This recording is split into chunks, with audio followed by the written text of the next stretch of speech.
गंगोत्री से लेकर गंगा सागर तक की दूरी, गंगोत्री से लेकर गंगा सागर तक की दूरी मुर्दा भी तय कर सकती है। मुर्दा भी तय कर सकती है। मुर्दा भी अगर गंगोत्री में प्रवाहित कर दिया जाए तो वो मुर्दा भी गंगोत्री से गंगा सागर तक जा सकती है।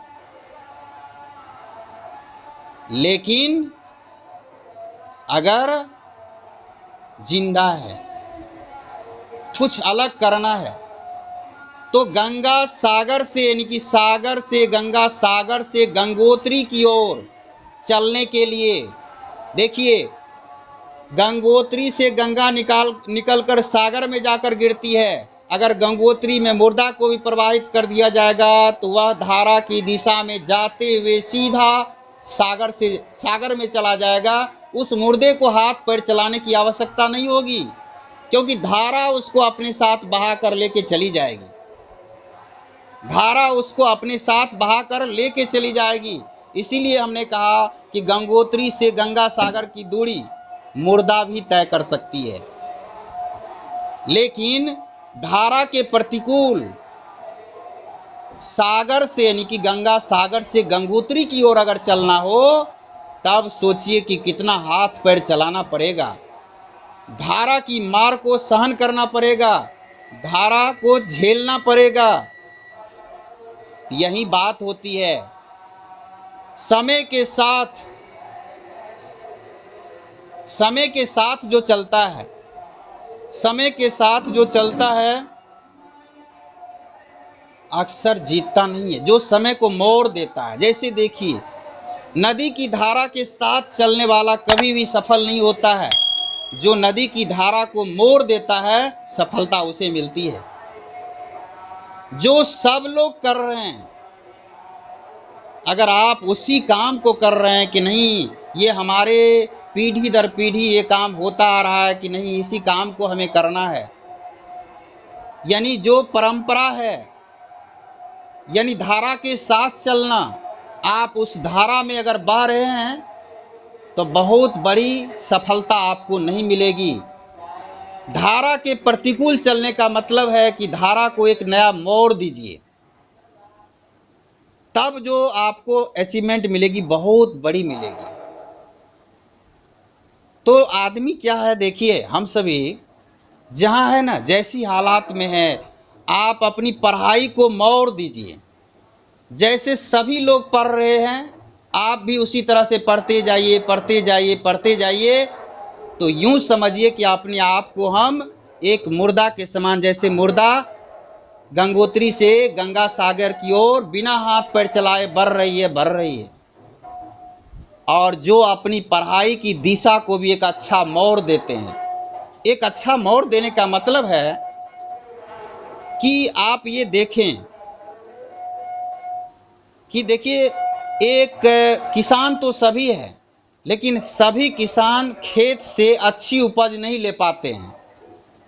देखिएगा कि एक दो किसान अगर है, एक किसान के पास भी 1 बीघा खेत है, दूसरे किसान के पास भी 1 बीघा खेत है, लेकिन एक किसान के पास तकनीक है, टेक्नोलॉजी है, वो उस 1 बीघा खेत पर आधुनिक तकनीक से खेती करता है और 1 बीघा में वो 100 कुंटल जो है अनाज का उत्पादन करता है।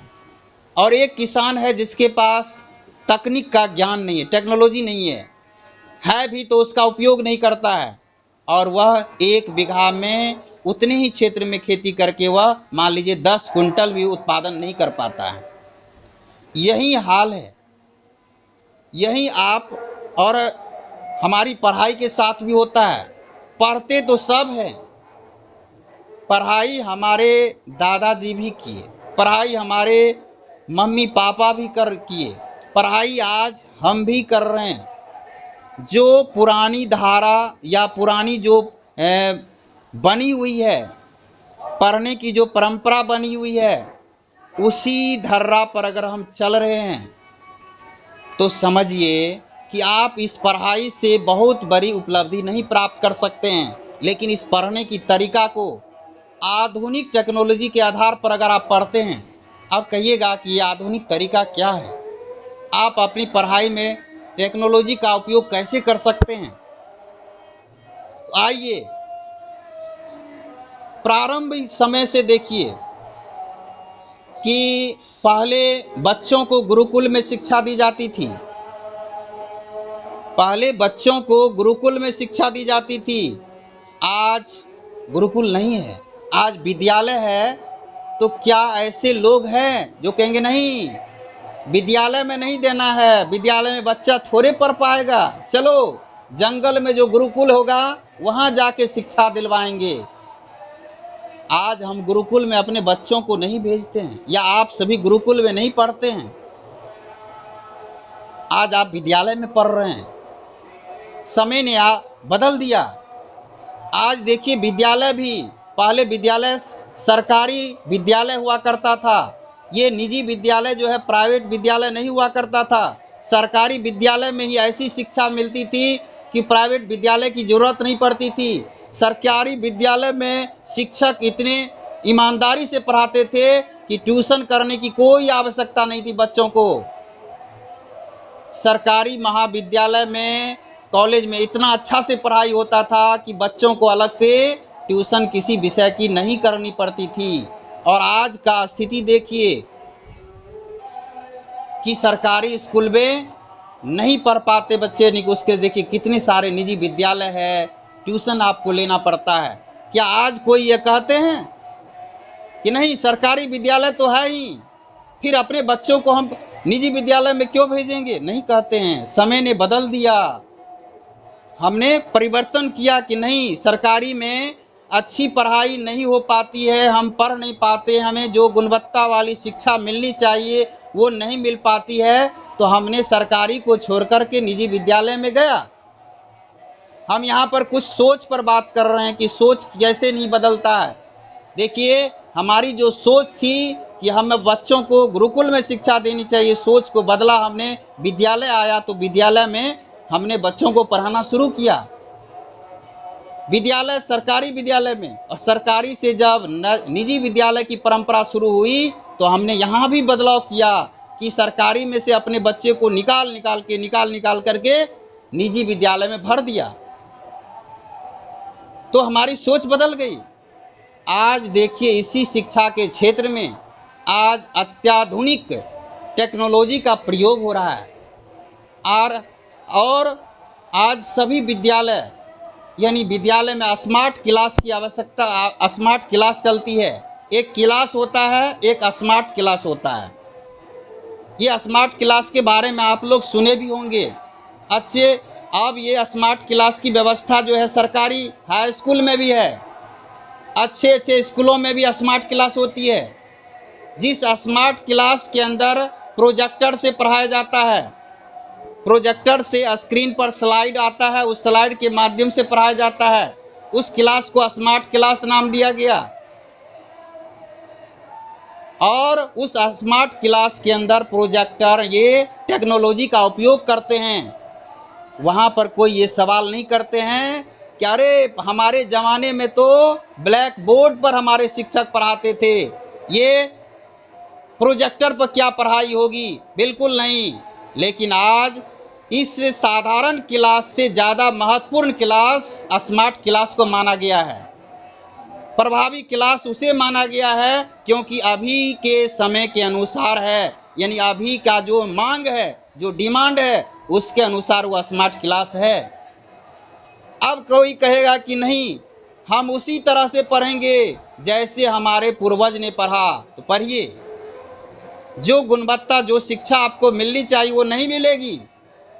सामान्य क्लास में वो गुणवत्ता वाली शिक्षा नहीं मिलेगी जिससे आप चाहते हैं कुछ बड़ा करना। अगर वो चाहिए तो आपको इस टेक्नोलॉजी का यूज करना होगा, वैसे क्लास में जाना पड़ेगा। आज देखिए इसके बाद आया अभी का परिस्थिति देखिए, अभी ये हालात हुई इस महामारी के वजह से, जब विद्यालय बंद हुआ तो आई यहाँ पर ऑनलाइन क्लास की बारी।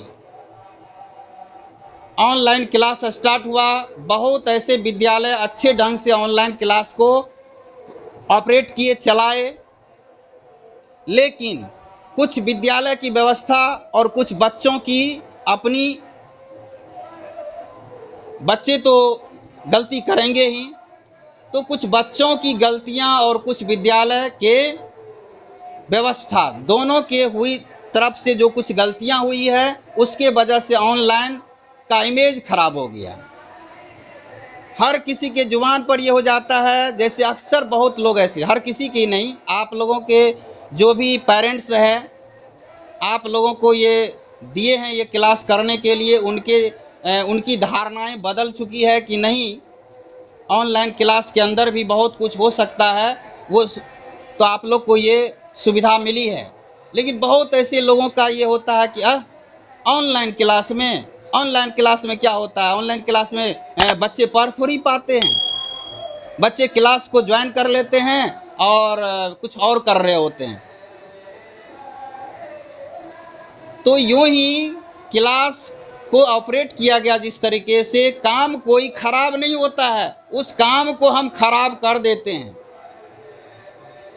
काम हम खराब करते हैं।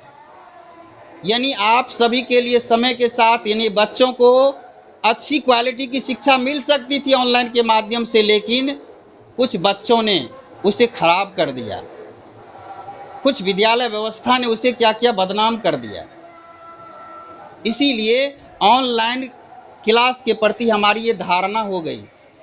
आज जो इस क्लास को आप लोग कर रहे हैं ना, इस क्लास की आप लोगों के नज़र, आप लोग भी बताएं कि क्लास में हम क्या अनुभव करते हैं।